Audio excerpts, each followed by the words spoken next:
Today, we're tackling something pretty universally loved, I think, and definitely practical. Oh, yeah. What's that? Mastering the English. You need to order a pizza confidently. Ah, pizza. Yes, absolutely essential. Think of it as like a practical guide to deliciousness. Exactly. A delicious journey. We want this deep dive to really equip you, give you the words, the phrases, everything for a smooth pizza order in English. That makes sense. Ordering food, especially something like pizza, it's such a common thing you need to do. Right. And having the right vocabulary, knowing how to say things politely, it just makes those interactions so much easier, less stressful. Totally. It really opens doors, whether you're traveling or, living somewhere English is spoken. For sure. So in this deep dive, we're going to cover the basic sizes, toppings, that kind of thing. And the polite phrases, right? Especially for phone calls. That's key. Yeah, and understanding those specials, like 2 for 1. We'll get into all that. And it's, like you said, practical. But it's more than just pizza, isn't it? For English learners, nailing these everyday situations, it builds such a strong foundation. It really does. It builds confidence for everything else. Even if you're just starting out, mastering scenarios like this is incredibly helpful. Definitely. So for beginners listening, don't worry, we'll break it down. Let's start with the most important part, the pizza choices. Okay, choices. First up, size. When you look at a menu or someone asks you, you'll usually hear things like medium, large. Sometimes family-sized even. Exactly. Or they might use inches, a 12-inch pizza, an 18-inch. Right. So knowing those helps you figure out how much you actually need for yourself or if you've got friends over. Yeah, so when they ask, what size would you like? You're ready. No panic. Okay, size sorted. Then Yeah.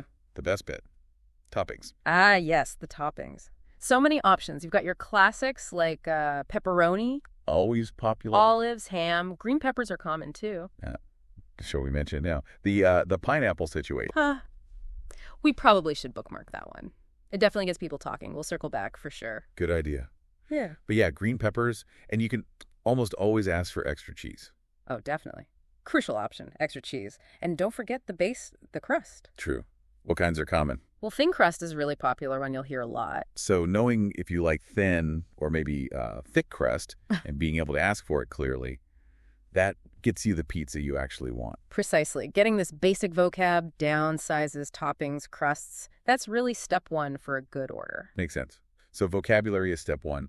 Step 2 must be actually ordering politely, making it smooth. Exactly. Using polite English makes such a difference. It just makes the whole interaction, nicer. So if you're calling them up, how do you start? Standard way is to say, this is your name speaking. So when you call, you'd say, this is you speaking. Got it. This is you speaking. Yeah. And what will the person on the other end likely say? Very often something polite like, may I take your order? Okay, may I take your order? Nice and clear. And then when you're asking for what you want or they're asking you questions, using phrases like, would you like, is really common, courteous. Like, would you like pepperoni on that? Yep. Or would you like any drinks with that? It shows respect, makes things flow better. And responding politely back, even if you're saying no, that just helps everything, right? Not just for pizza, but any English conversation. Absolutely. It's just good practice for smoother interactions all around. Okay, polite phrases, check. Yeah. Now, what about getting more pizza? Deals. Specials. Oh, the specials, yes. A really common one you'll see or hear about is a 2-for-1 special. 2 for 1. Let's break that down. Does it just mean you get 2 pizzas but pay for 1? Pretty much, yeah. You get 2 items in this case, pizzas for the regular price of just one of them. Or maybe a tiny extra cost for the second. Basically a buy one, get one free type deal. Nice. So that's a good one to listen out for. Definitely. Understanding deals like that makes you, a savvy customer. Savvy customer. I like that. Are there other kinds of specials? Oh, yeah. Sometimes you get discounts on certain days, like a Tuesday special. Or combo deals are popular. Combo deals. Like pizzas, sides, and a drink maybe? Exactly. All bundled together for a reduced price. It pays to listen for those offers. Good tip. Okay, another phrase you hear a lot when they repeat the order back and you say, Sounds good. right, sounds good. Yeah. What does that actually mean in this context? Well, fundamentally, it just means, yes, that's correct, or I agree. It's a confirmation. So they read back your order, 1 large pepperoni, thin crust for delivery. And if that's right, you just say, sounds good. Yep. Simple as that. Sounds good. It confirms everything's okay. And you can use it in other situations too, right? Not just pizza ordering. Oh, absolutely. It's super versatile. Someone suggests meeting at 7. Sounds good. It means you agree or approve. Knowing that phrase is really handy for general conversation. Cool. Okay, let's shift gears a bit. Take a little cultural detour. Pizza isn't the same everywhere, is it? Like Italian versus American pizza. Ah, yeah, that's a great topic. Very different approaches often. In Italy, the focus is often on simplicity, quality ingredients. Like fewer toppings, but really good ones. Exactly. Think amazing fresh mozzarella, really ripe tomatoes, fragrant basil, maybe a drizzle of good olive oil. It's often, quality over quantity. That sounds incredible too. Just different compared to American style, which can have, well, a lot more going on. Generally, yes. American pizza often embraces a much wider variety of toppings, and sometimes they're piled pretty high. Both delicious, just different philosophy. Precisely, and understanding that difference just gives you a richer appreciation, I think. And it's not just the toppings, right? Isn't there a difference in how people traditionally eat it too? Yeah, that's interesting too. In Italy, you'll often see people fold a slice in half lengthwise and eat it like that, almost like a sandwich. Oh, really? Folded? Yeah. Whereas in the U.S., it's more common to cut it into wedges and eat it by hand, or sometimes even with a knife and fork. Huh. Little cultural habits. Fascinating. It really is. Shows how a global food takes on local character. Speaking of character and strong opinions, we delayed it, but we have to go there. Pineapple on pizza. The great debate, yes. People feel very strongly about this one. You're either for it or very, very against it, it seems. Totally. So the argument for pineapple is... Well, proponents say the sweetness of the pineapple cuts through the richness, contrasts nicely with the savory cheese, the sauce, maybe ham or pepperoni. They find it refreshing, a unique combo. Exactly, a sweet and savory contrast that they enjoy. Okay. And the argument against? The opposition feels, well, that sweetness just clashes. It doesn't belong. It sort of ruins the integrity of the pizza for them. It compromises the pizza's essence. It gets quite passionate. It really does. But it's a fantastic example of different tastes, isn't it? And great practice for expressing opinions in English. Yeah. Agreeing, disagreeing politely, or maybe not so politely, depending on how much you hate pineapple on pizza. Huh. True. It definitely fuels discussion. Now, if we think pineapple is controversial, what about really unusual toppings? Okay, now I'm intrigued. Beyond pineapple. Oh, yes. Thinking about pineapple just opens the door to, well, all sorts of things people put on pizza globally, things you might not expect. Like what? Give us examples. Don't hold back. Well, you mentioned ketchup and mayonnaise earlier in a different context, but some places do use sauces like that on pizza. Wow, okay. That is unexpected for many people, I imagine. It really highlights how personal and cultural food preferences are. What's normal in one place is strange in another. You might find seafood pizza, pickle pizza. Pickle pizza, seriously. Or even sweet dessert pizzas. The world of pizza is vast and sometimes surprising. Kimchi pizza is popular in some places too. Ketchup, mayo, pickles, kimchi. It really makes you think about what pizza even means, doesn't it? It broadens your horizons, appreciating global food culture. Definitely. Okay, let's bring it back to the practical side. Building that core vocabulary, we need a toolkit. Exactly. Let's dedicate a segment just to the essential pizza words and phrases. Your pizza language toolkit, like you said. What kind of things will we cover? We'll go over the parts of the pizza crust, sauce, cheese, toppings, different ways it's cooked, maybe different ways it's served. And you'll give examples. Show how to use them. Absolutely. Clear explanations, example sentences so you see them in context. We'll touch on pronunciation, too, to build confidence. Perfect. The essential guide for talking pizza. Now, pizza is often kind of fast food. It often falls into that category, yeah. Prepared and served quickly. So maybe some general fast food language would be useful, too. Just briefly. Good idea.